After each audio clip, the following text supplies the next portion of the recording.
The dreams are the bridge from the unconscious to the conscious. Together, let's decode a dream.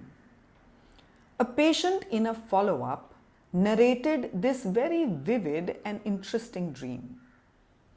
In the dream, he was at a seaside resort, and suddenly he began to see at the back of his hand pink scales beginning to develop.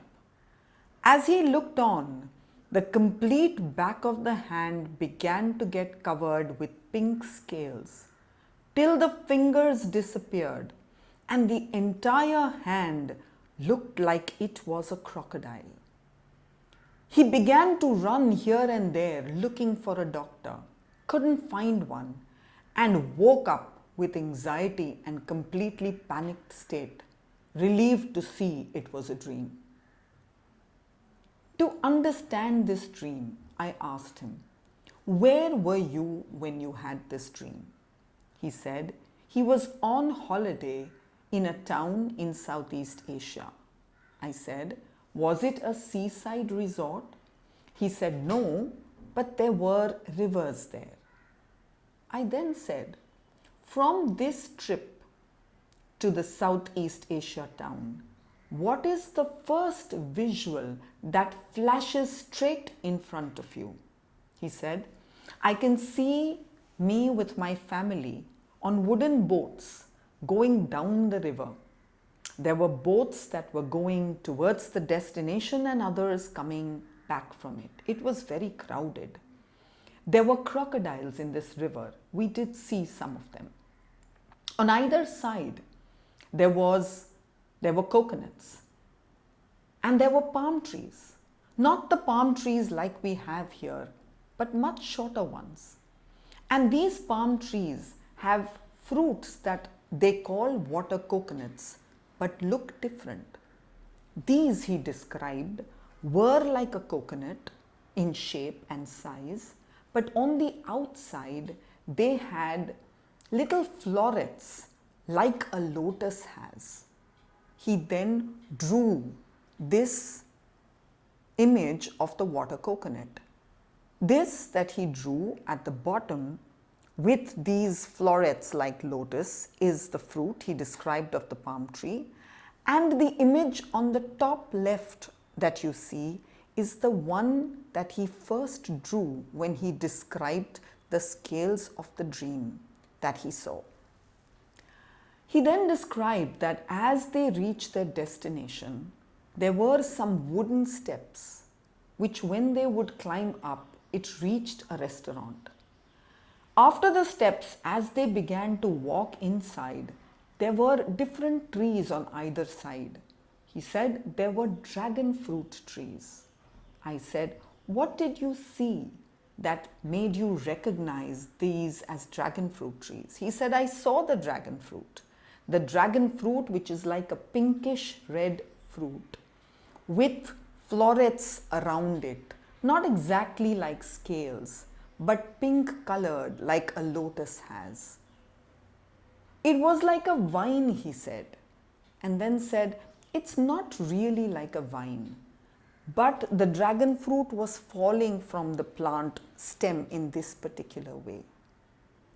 At this point, it is interesting to see and to confirm what neuroscientists have now begun to recognize through functional MRI, that the memories are stored in the form of different pieces, like a jigsaw puzzle, each piece going in a different part of the brain.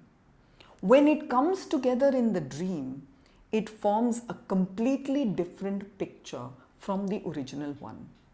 So we see in his actual situation which he saw, there was crocodiles, there was palm trees, there was pink colored fruit, and there were scales. Now this pink scaled crocodile and palm has come together as pink scales on the back of his hand, right? And this entire thing now began to look like a crocodile. So we begin to see here that this part of the dream represents something that he actually saw in his life very recently. It's only memory that is stored in this coded fashion. So this part of the dream isn't very significant. Now, can we take this dream further and see if it reaches the state in his unconscious? To go from the conscious to the unconscious, we use the stepping stones or the clues that are given by the unconscious. And these are denial, unsaid word, slip of the tongue, absurdities, and corrections. This we use the mnemonic DUSAC, D-U-S-A-C, to simply remember it. And therefore, as he was describing this place that he saw, he said the dragon fruit was on a vine, but this is not really a vine, he said. Thus we see that there was a correction here. A correction because some scene with a vine that has an aspect of his state has got triggered at the same time as he was in this restaurant scene. And therefore, we take the clue from this unconscious and say, so where in your life have you seen the vine? When I asked him this, he said, a factory that my family had when I was very young. And I said, make me see it. He said, as we entered there was a garden on the left side before the factory. And there were a lot of vines with beans that were growing there. This garden, he said, had a lot of ladyfinger.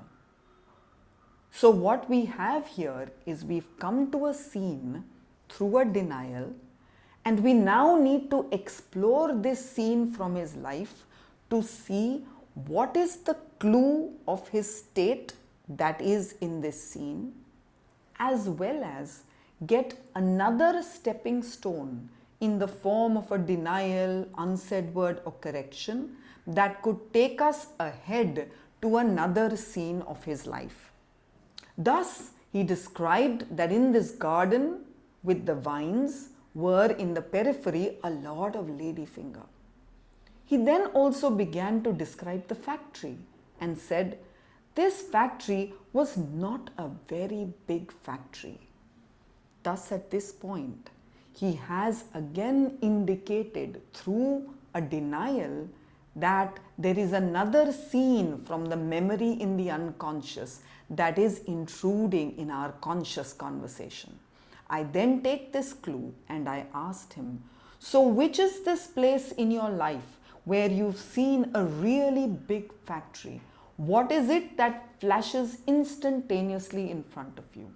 And he said, I see this paper factory that I'd seen, a huge place with huge machines, and then these sheets of white paper that were coming from the machines. Then he stopped and said, I don't know if this was actually paper or it was cloth. I then said to him, where then have you seen a paper machine? And then he said, in Ethiopia. And then he described this huge paper factory with the reams of paper that he saw in Ethiopia. I said, to now understand what else is the object and clue that this area of his life is now giving us. And I said to him, what other scene from Ethiopia flashes straight in front of you? And he said, I remember going to this place where there was a ceremony happening and everybody was dressed in white flowing cotton robes, completely white long robes, white cloth turbans, and all these robes were embroidered with thread. He then described that on the periphery of this, there was a river, and this area was at the origin of the river that was coming from Egypt. And then he stopped and corrected himself and said, sorry, not Egypt but Ethiopia. One more correction at this point is now taking us to one more scene in his life, and the unconscious giving us another clue. And so I said, forget what we were talking about. And now when I say Egypt, what is the scene or visual that flashes in your life from your visit to Egypt? And he said, the museum, the white big museum and the grey steps. And I remember walking, and the first was this mummy that I saw. This big mummy lying in a wooden casket and wrapped with these huge cotton bandages. I then recognize that through the denials, corrections, we have gone to different scenes of his life. The first scene, the factory from his childhood, where the object in the periphery was the lady finger. The second, Ethiopia, where the object were these cotton robes with the thread. The third was Egypt, again with the cotton bandages. I recognize that the cotton and the lady finger both come from the same family, the Malvaceae. The one scene that triggered this entire memory and the dream is one that we didn't fully explore because through the denial we moved quickly to the other scene. So I go back and I say, in Southeast Asia, when you went into this restaurant, what is the visual and the scene of this restaurant that you see? And there he said, there was a lot of food, but food that we were not interested in eating. It was not appetizing. So we walked towards this machine and got glasses of Coca-Cola. And that's all I remember. Coca-Cola, at its origin, had cola nut to flavor it, and hence the name cola. Cola nut is another substance from the Malvaceae family. Thus we see in each of the different scenes, the cola nut, the lady finger, the cotton and the cotton, all four belonging to the Malvaceae family.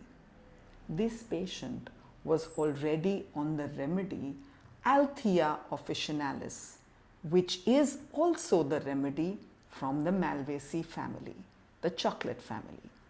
Thus, through this dream, he very clearly showed us which were the pieces coming from his recent memory, and then how this dream triggered at different areas in his life, different scenes, each of which in the periphery indicated the state in the unconscious that was from the Malvaceae family. To understand this, let me familiarize you with some of the cutting-edge research in neuroscience. At Leicester University, an experiment was carried out. Some subjects, volunteers, were shown pictures of Obama, a kitchen, and a knife separately at first. Functional MRIs were recorded, and the areas that lit up when Obama's picture was shown was recorded, which was the same for every volunteer. Then the area that lit up when the knife was shown was recorded too. And finally, the third area that lit up when the kitchen was shown was recorded. The volunteers were now shown a picture of Obama, kitchen and knife all together. All the three areas lit up. 6 months later, the same volunteers were now shown just the picture of Obama. When this Obama picture was shown, not only the area that lit up for Obama was now lighting up, but also the areas that had lit up for the knife and the kitchen would light up together. And the same happened when just the knife was shown or just the kitchen was shown. And thus we see that once there is one visual or one scene that's shown even for a short moment, the pieces of that scene go to the different areas of the brain as sensory perceptions. Any time further in life, when any one of these is triggered, all the entire picture gets seen again. And this is what happens in the state. There is a constant scene of our state that is playing in our unconscious.